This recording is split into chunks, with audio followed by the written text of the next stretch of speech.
Hello, and welcome to this episode of OVPLT Talks.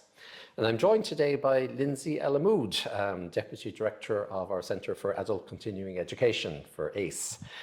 Maybe if you could tell us just a few headline facts about ACE, maybe for those people who are unfamiliar with the centre. We have about 3,000 part-time learners who come to study with us every year. Approximately 2,000 of those are on accredited programmes. Of those accredited programmes, which are usually in the range of 60 to 70, depending on any given year, we have almost close to 50% of those at level 8 and level 9, and obviously the other 50% at level 6 and level 7. So a very broad ranging offering that we have, kind of touching off all of the 4 colleges, lots of disciplines. Our students come from a wide variety of backgrounds, so we have generally on any given year students from 30 to 32 counties within Ireland.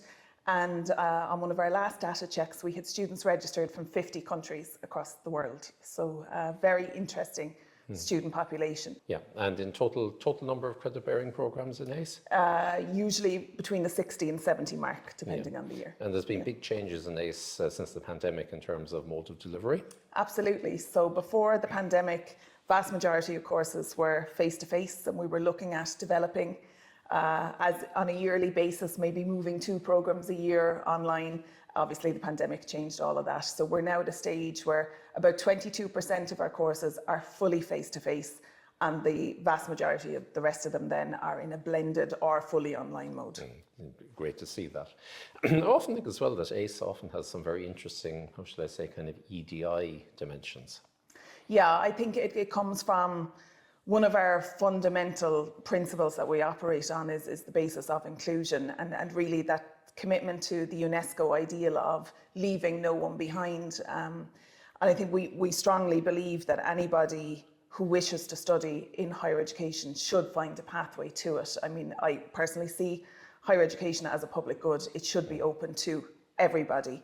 We work with a wide range of marginalised groups, often the most marginalised in society, who don't necessarily find a mainstream pathway through. So we work with traveller groups. We had an amazing group of traveller women who graduated here a couple of years ago that gained national attention, which was fantastic to see, but also at the same time shouldn't have been such a news story because it should be something that's happening anyway.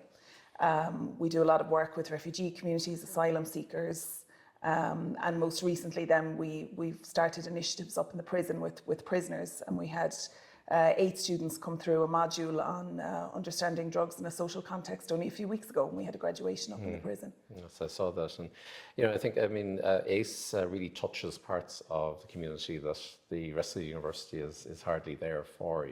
It's not only that. I often think even programs like the Certificate in Operator Development for the pharmaceutical industry, a very high proportion of learners on that are kind of newcomers to Cork, newcomers to Ireland.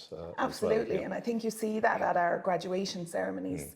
You see the diversity in our student body, because Irish society is diverse now, and higher education should be reflective of Irish society as a whole. And I think if you take ACE as a microcosm of that, we're certainly trying to uphold that part of our mission. It's very true.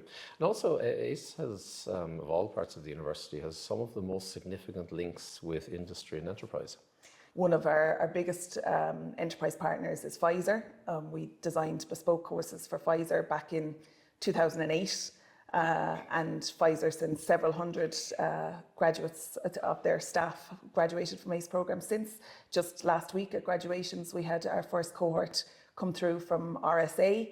And it was lovely because the next cohort were actually here for their induction day. So they got to see their colleagues graduate and kind of give them hope that there's light at the end of the tunnel after the assignments. Very good. And if you were to articulate the benefits of engaging with ACE to the schools and colleges?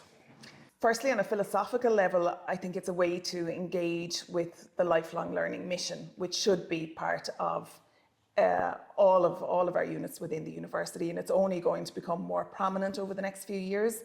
Demographics are changing. We're going to be through that bulk of school leave population by 2030, and for higher education as a whole to stay relevant, I think we're going to have to look at more of that adult market. So that's on a philosophical level. We go to the other end of the spectrum then on a very practical level.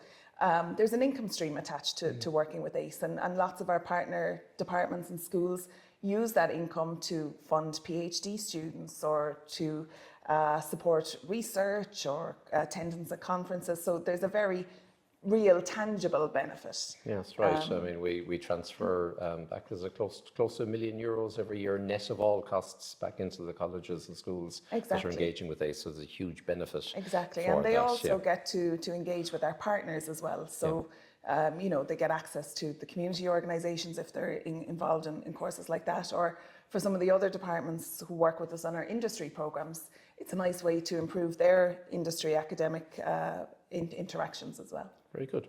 So Lyndsey, thank you very much. It's great to see the work that's happening down in ACE. It really is the kind of the how shall I say, the linchpin or the anchor of the university's lifelong learning mission. Thank you. Thanks, Paul.